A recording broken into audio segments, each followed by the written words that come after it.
This, again, this is your only time. You know Miss Jackson her policy is you do it on your day or you don't do it at all, correct? Okay. All right. Donner Party, The Perilous Journey was the book that I read, and it was probably one of my favorite books as it documented. It was sort of like journal entries, but it was a mix sort of between telling the story and a narration. And also, my name is John. So they traveled a very long way, and one of the main points when they set off was that they were unsure whether to follow their guidebook that they had gotten from a well-known author who had actually traveled the trail that he had written about before, or if they should follow one of the trekkers who was actually in their party, who thought that the shortcut that the author told them to take would be too dangerous and they wouldn't reach it before winter set in and the mountains got too snowy to cross. So they decided to go with the advice of the journal, since they sort of brushed off the guide who had warned them, and they started their journey. After they pushed off from their hometown, they headed through plains and hunted deer and, sorry, not deer, I was thinking deer, rabbits that lived in the plains, and they kept heading on. Their supplies were fine at this point, but they were a little worried that they were running out of water. So once they got through that plain, they found a river and refueled on water. Sorry. They made it to the pass, which their guide had told them about. But alas, he was right, and it was already winter, and they could not find a way through. They suggested backtracking, but that would have taken too long, so they decided to try and wait out the snowstorm that was blocking their path. And once they did, and it lasted through the whole night, and they were unable to get through there in the morning since the snow had piled up.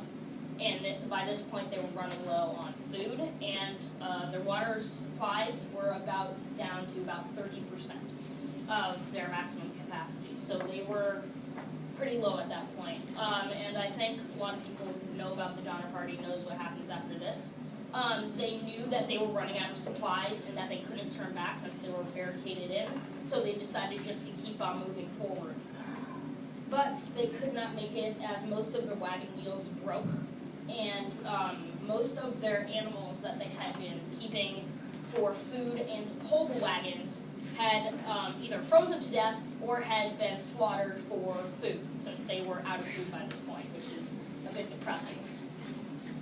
They got stuck in the mountains with no way of transportation, and some people tried walking, and that did not go very well, and they died of hypothermia. The survivors, who had managed to make a fire in a small camp by this point, started to starve to death one by one.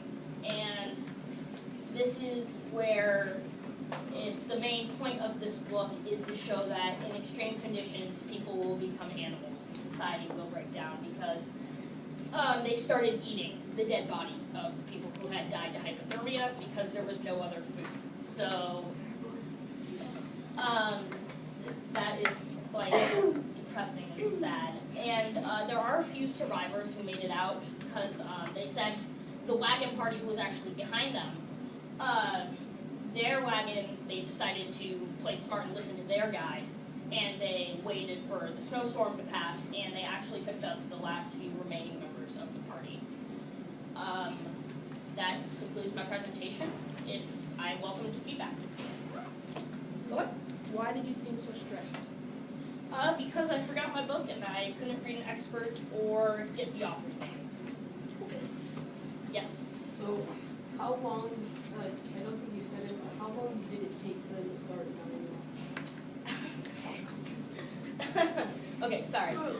Once they got into the mountains, they had only the animals that they had slaughtered, their animals that were keeping them going and pushing their wagons, and it probably took them about maybe a week, because they did not have that much food. Even those big oxen that were pushing their carts along, they did not last very long because everybody was starving and yeah. Surprisingly though, they did find that water supply they were looking for. They actually found a couple of caves, even though they still got hypothermia and died, most of them. But they made small fires which ultimately burned out, but they managed to actually melt some of the snow. And also, most of them died of bacterial infections from drinking unpurified water. So, Yeah, how many people were like in the Latin party, it was probably around 4 families, 4 big families and their loosely related relatives, so probably around 50 people. And out of that, only about 4 people survived. Last question. Why did they eat each other? Because they had nothing else to do. They had no other food source because the mountain was too harsh for any other animals, and they did what they had to. Okay, good.